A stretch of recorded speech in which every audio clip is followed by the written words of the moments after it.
আমি গরুর মাংস ভুনা করব। তো এখন আমি সব মশলাগুলো এই যে এখানে রেডি করে নিয়েছি, গলতে থাকবে আর আমি হাতে সুন্দর করে মেখে নিব। আর এটা আসসালামু আলাইকুম, সবাই কেমন আছেন? আশা করছি আল্লাহর রহমতে সবাই সুস্থ আছেন, ভালো আছেন। আমিও আলহামদুলিল্লাহ বেশ ভালো আছি। তো এখন আমি গরুর মাংস ভুনা করব। তো গরুর মাংস আসলে এক একজন এক এক ভাবে রান্না করে, কেউ মশলা কষিয়ে রান্না করে, কেউ হাতে মেখে রান্না করে। তো আসলে এক এক অঞ্চল বা এক একটা পরিবারে এক এক ভাবে রান্না হয়। তো আমাদের পরিবারে রান্না হয় হাতে মেখেই, সবসময় মশলাটা কষিয়ে আসলে কখনো করা হয়নি। তো ভাবছি একদিন ট্রাই করে দেখবো অবশ্য। তো আজকে আমি যেভাবে মাখিয়ে রান্না করি সেটাই আপনাদের সাথে শেয়ার করব। আর আজকে বাহিরের ওয়েদারটা এত সুন্দর সুন্দর, ঠান্ডা, বেশ ছায়া, মাঝে মাঝে একটু একটু বৃষ্টি হচ্ছে।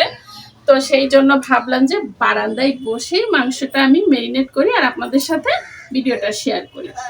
তো আমি এই যে এখানে 1.5 কেজি থেকে 2 কেজি মতো মাংস নিয়ে নিয়েছি, এটা কুরবানির মাংস। তো এখন আমি সব মশলাগুলো এই যে এখানে রেডি করে নিয়েছি, এক এক করে সবকিছু দিয়ে নিব।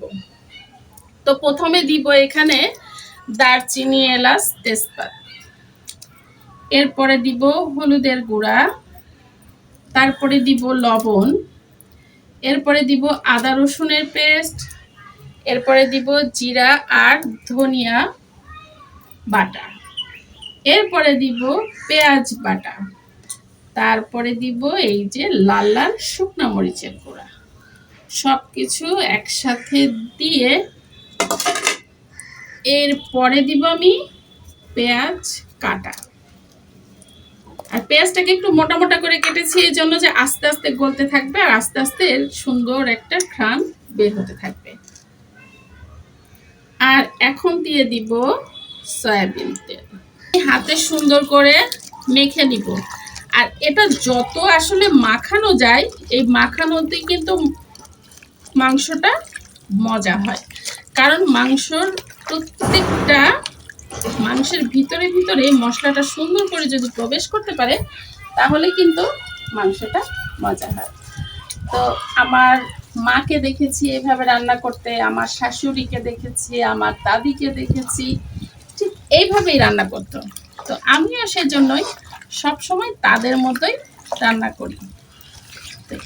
তো আসলে এক একজন এক একভাবে রান্না করে গরু মাংস। তবে গরু মাংস আমার কাছে মনে হয় যে যে কোনোভাবেই রান্না করলে মজা হয়, কারণ আসলে গরু মাংসটা মুখরোচক একটা খাবার। তো যার জন্য যেভাবেই রান্না করুক আমার কাছে মনে হয়, আমি যেখানে খেয়েছি সব রান্নাটাই আমার কাছে ভালো লাগে। তো এই গরু মাংস এখন যেভাবে আমি রান্না করছি এর কিন্তু পরবর্তীতে আর কোনো কাজ নেই, শুধু দারচিনি, এলাচ, জিরা ভেজে গুঁড়া করে দিতে হবে যখন হয়ে আসবে তখন। তাছাড়া এর আর কোনো কাজ নাই।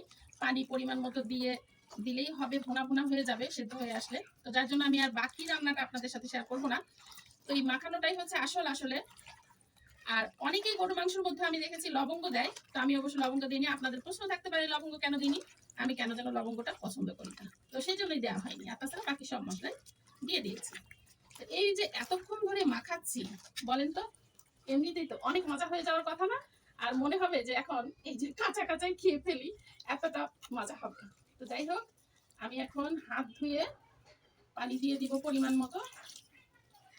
আর পানি দিব না আমি, এই পানিটাতে কিন্তু হয়ে যাবে একদম মাখা মাখা। আর সাথে আস্ত রসুনও কয়েকটা দিয়ে দিব, তাতে ভালো লাগবে। তো যাই হোক, সবাই ভালো থাকবেন, সুস্থ থাকবেন। আল্লাহ হাফিজ।